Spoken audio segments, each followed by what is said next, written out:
Fantasy world building, a psychological confession of an originator. David Foster Wallace's Infinite Jest.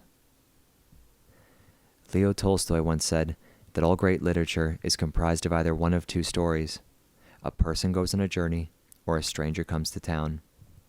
Narratives, it seems, akin to the sentences out of which they are constructed, are subject to game theory constraints. That is, just as a sentence, to be interpretable, must be comprised of both a subject and a predicate, so too must a narrative be defined by a set of two poles around which it oscillates, a beginning and an end. This teleological way of thinking, taken for granted in the context of Western literature, has long become the standard. It is so ingrained, so commonplace, so assumed in our culture that it arouses in us no suspicion, no skepticism at all. Stories have beginnings and ends, we say, like the punchline to a joke. First there is a setup, and then, ultimately, a delivery. Even modern mediums such as film follow identical patterns. For if a movie were to deviate from this structure too jarringly, if the beginning and end were not satisfactory, did not wrap it up, as it were, did not produce a satisfying and socially acceptable denouement, then an audience would not be shy of letting its displeasure known. There is some structure deep in us that yearns for beginnings and ends, some innate biological necessity, as if, perhaps, beginning and ends have become our only method of meaning-making, just as subject and predicate are our only method of grammar-making. Beginnings and ends bind our narratives, make them definable as such. A direct lineage of this method of divining meaning only in terms of beginnings and ends can easily be traced by pointing directly towards the central text upon which all Western works of fiction, be they films, jokes, novels, or religious canons, are descended: the Bible. Genesis opens, "In the beginning, God created the heavens and the earth." The very same text, at its conclusion, at the closing of the book of Revelation, states, "I am the Alpha and the Omega, the first and the last, the beginning and the end." This juncture is where the psychological confession of an originator becomes most apparent, most present. To point to the Bible looking for an explanation as to why exactly this obsession with beginnings and ends becomes a touch reductive, a bit naive, far too top-down. To point to the Bible as if it were the cause of this phenomenon is to miss out on the fact that the Bible is itself not cause but effect. The Bible, as text, is merely a reflection of a type of humanity. We, mortal beings, have beginnings and ends, and thus, so too must this world, so too must our narratives. This psychological projection is but a tiny slice of narcissism, something us human beings excel at. We understand the world only in terms of our understanding of ourselves. To project upon the universe, to project upon this world, our own beginning and end, our own birth and death, to anthropomorphize reality, as it were, is to say, if we have a beginning and an end, surely everything must too.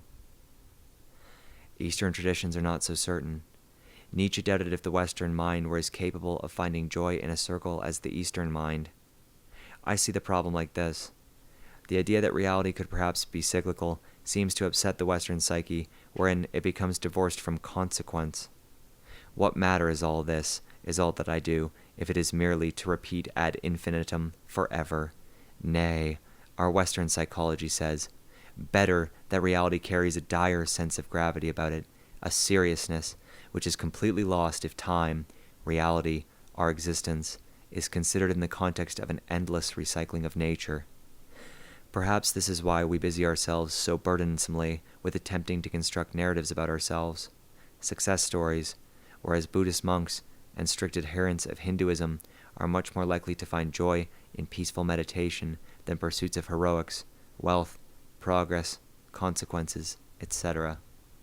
Not only does our cultural obsession with Telos speak volumes about the psychology of the Western thinker in general, when focused more specifically, at the microscopic level, the isolated narratives we string together reveal the psychology of particular thinkers at the level of the individual. If the Bible represents a grand psychological generalization of Western meaning-making, of beginnings and ends, then the specifics of the beginnings and ends chosen by individuals via handcrafted narratives reveals the psychological meaning-making of one person. How a narrative begins sets the baseline for psychological normalcy. In Genesis, after the biblical God begins making earthly things, there is this repeated line, "It was good, it was good." The implicit opening of the Old Testament is that, initially, reality is a utopia. The world is good. So good is the baseline. Same with J.R.R. Tolkien's text, The Fellowship of the Ring. The initial scenes are peaceful, idyllic. The Shire was good at first, a utopia of sorts, and then trouble brews. But the base assessment in both Tolkien and the Bible is that the initial position is good. Not so in David Foster Wallace's Infinite Jest or N.K. Jemison's The Fifth Season. These two tales begin dystopic. In Infinite Jest, the world has devolved into a hedonistic struggle for endless pleasure, entertainment, jest.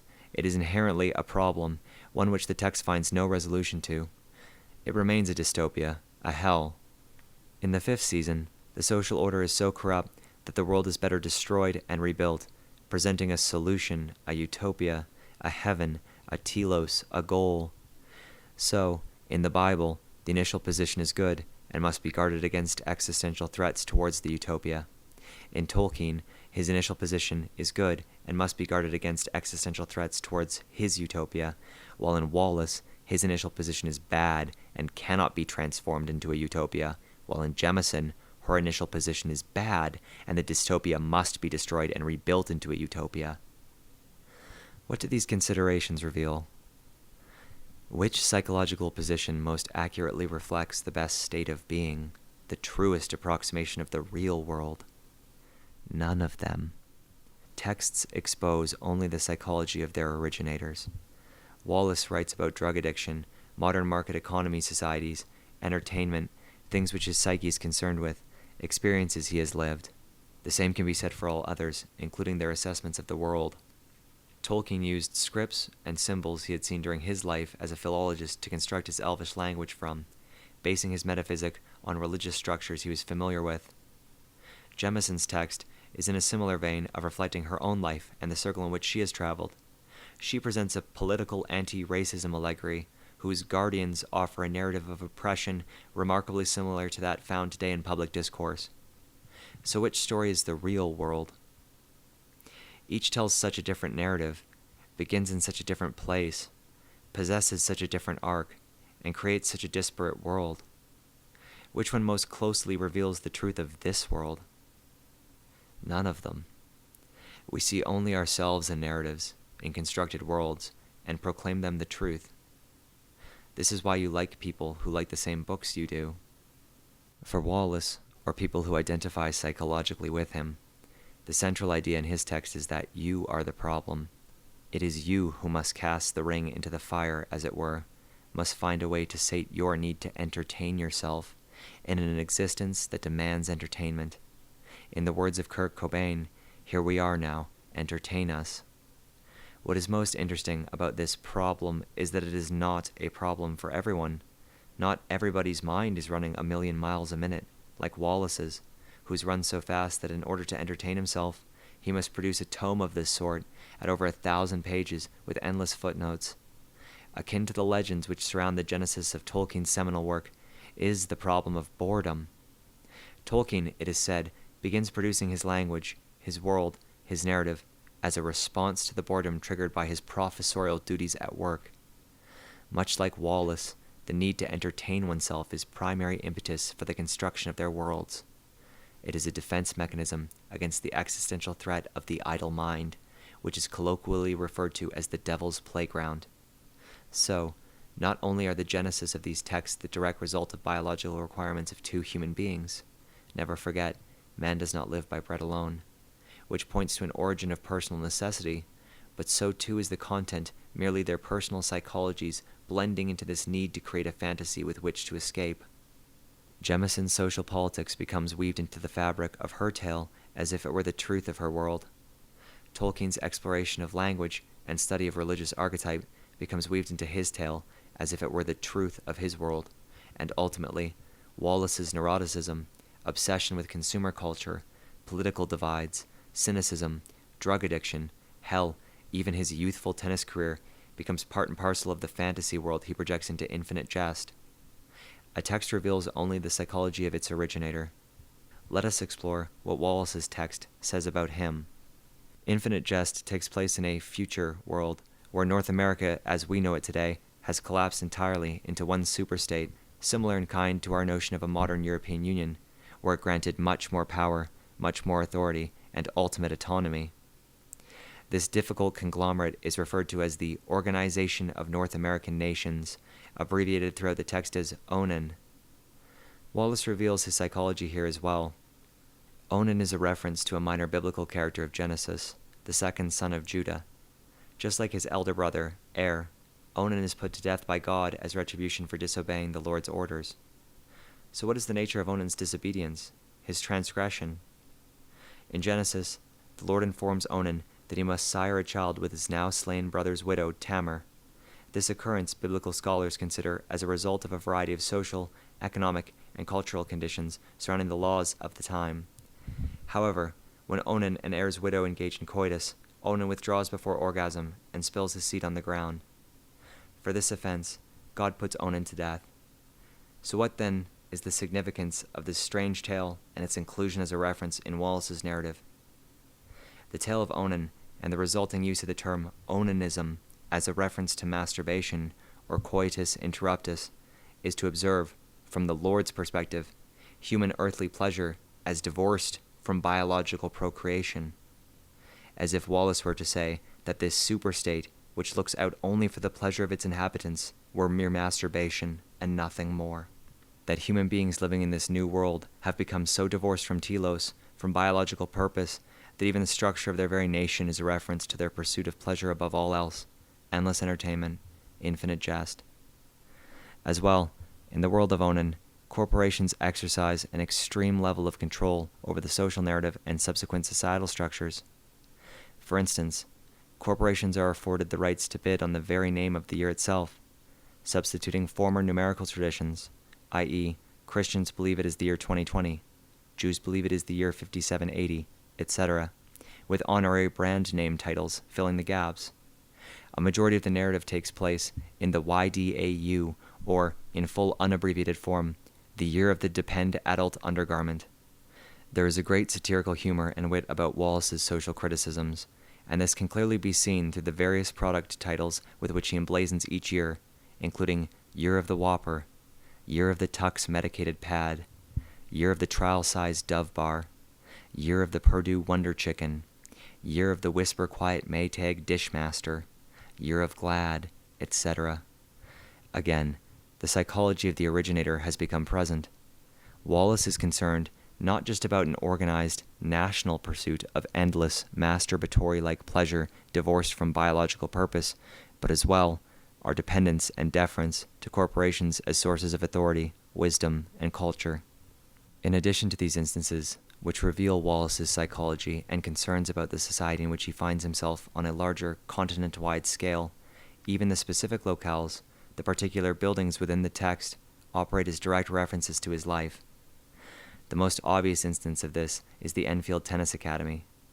Wallace, in his youth, before turning to literature as method of social competition, played tennis at an upper intermediate level. In interviews, he is quite modest about his success, but uses his observations of his time as a tennis player at a U.S. state level to express greater observations about the nature of the biological, determined outcome of success in a given field. He is quick to note that while he enjoyed some victories, eventually, considering even his contribution of identical hours of practice, other more gifted, more adept players rise above his skill level and end up receiving the broader attention of coaches who wish not to waste their time on players who will never compete at a national level. Consider, one might swim all day long, but will never have the hand size of a Michael Phelps.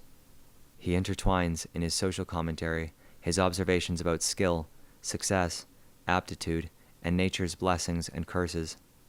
I, myself, am 6 feet tall. No matter how often I practice basketball, it is unlikely that I would ever make it into the NBA. In Wallace's exploration of fantasy world-building this tennis academy, he reveals himself psychologically once more, exploring themes of his personal limitations drawn directly from his life. I am reminded of a quote which goes something like this: "Man always wants to be what man is not ought to be." In this way, The Enfield Tennis Academy, as fantasy world-building element, says no more about objective reality than it does about Wallace's ability to volley, but more significantly, his feelings about his ability, or should I say, inability, to volley. In closing, as far as the construction of fantasy worlds is concerned, engage with a text, an artist, Wallace, Tolkien, or Jemison, only if you wish to devour their psychology. Ultimately, Infinite Jest is a sky is falling narrative. I feel the people who proliferate them are showing us only a side of themselves, which speaks nothing of an objective world. The sky is always falling, and clouds are always forming too. Everybody remembers the Australian bushfires, but nobody mentions the blooming grass which has begun to flourish in its wake. Utopia, dystopia, fantasy worlds are but a matter of perception. They reflect a manner of approach, a way of being, a reflection of our psychology, either at the macro level, via socially constructed texts, such as the Bible, or at the micro level, via individually authored texts, such as the Fellowship of the Ring, the Fifth Season, or Infinite Jest. The world, it seems, is neither good nor evil. Fantasy worlds show us nothing but ourselves. They are Rorschach tests of us.